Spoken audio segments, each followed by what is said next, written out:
இன்றைக்கி நம்ம சமையல் வீடியோவில் வந்து தேவர் வீட்டு நாட்டுக்கோழி குழம்பு எப்படி வைக்கிறதுன்னு வீடியோவில் பார்க்க போகிறோம். இது வந்து தேனி மாவட்டம் உசிலம்பட்டி அந்த மாவட்ட டிஸ்ட்ரிக்டில் பிராமலை கல்லர் சமுதாயத்தை சேர்ந்தவங்க அதிகம் பேர் இந்த மாதிரி நாட்டுக்கோழி குழம்பு வைப்பாங்க. மற்ற இனத்தவரும் வைப்பாங்க. வீடியோவை பாருங்கள். இந்த வீடியோ வந்து 2 days போடுவேன். ஏன்னா வீடியோ நிறைய எடுத்துருக்கனால ஒரே நாளில் போட முடியாது. ஆமாம், வீடியோ பாருங்கள்.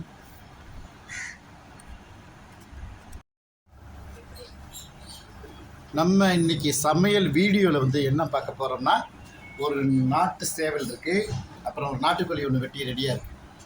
இப்போ இந்த 2 கோழியும் வந்து என்ன செய்ய போகிறோம்னா, தேவர் வீட்டு கோழி குழம்பு வைக்க போகிறோம். உசிலம்பட்டி ஸ்டைலில் வைக்க போகிறேன். ஸோ சமையல் வீடியோ பாருங்கள், சூப்பராக இருக்கும். ஸோ நானே இது சாப்பிட்றது கிடையாது, எல்லாத்துக்கும் கொடுத்து தான் சாப்பிட்றது. மலேசியாவுக்கு நீங்கள் வந்தீங்கன்னா கண்டிப்பாக என் கடைக்கு வாங்க, உங்களுக்கு சமையல் பண்ணி தரேன்.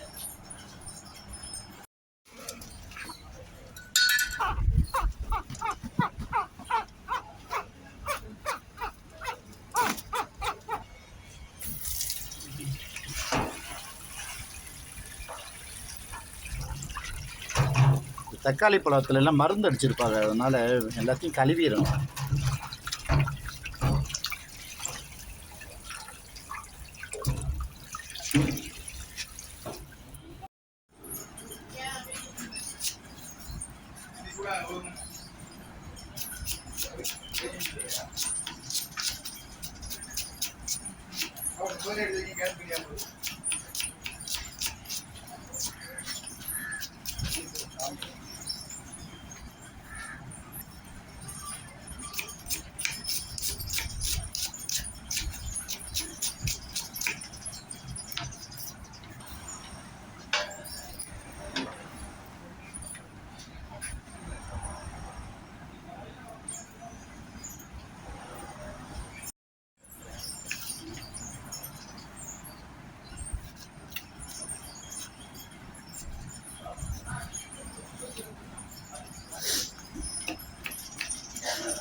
இஞ்சியை நல்லா துண்டு துண்டாக வெட்டிக்குவோம்.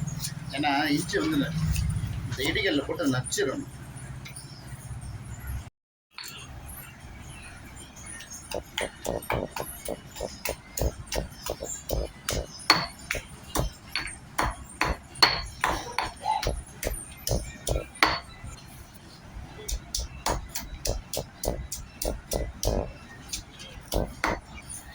இஞ்சை வந்து ரொம்ப விழுது மாதிரி இடிச்சிடக்கூடாது, கொஞ்சம் அரை குறையாக தான் எடுக்கணும்.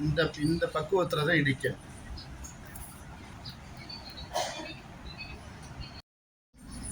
பூண்டையும் இடிச்சுக்கலாம், ஆனால் இது ரொம்ப இடிக்கக்கூடாது. பூண்டை வந்து ரொம்ப விழுது மாதிரி இதையும் இடிக்கக்கூடாது, ஒரு மாதிரி அன்சர் பண்ணணும்.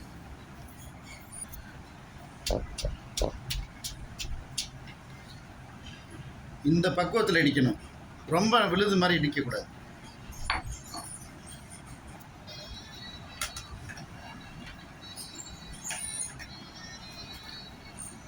பச்சை மிளகாய் இடிச்சிடலாம்.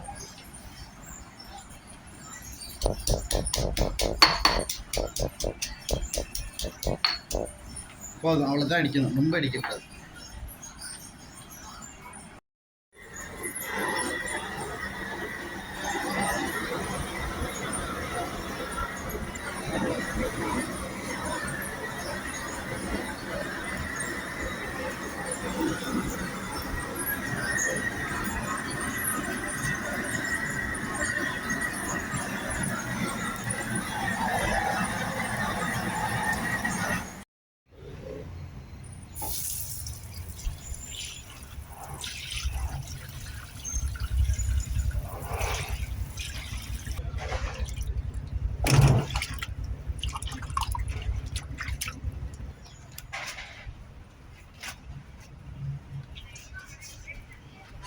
நல்லா மஞ்சத்தூள் போட்டு க்ளீன் பண்ணிடணும்.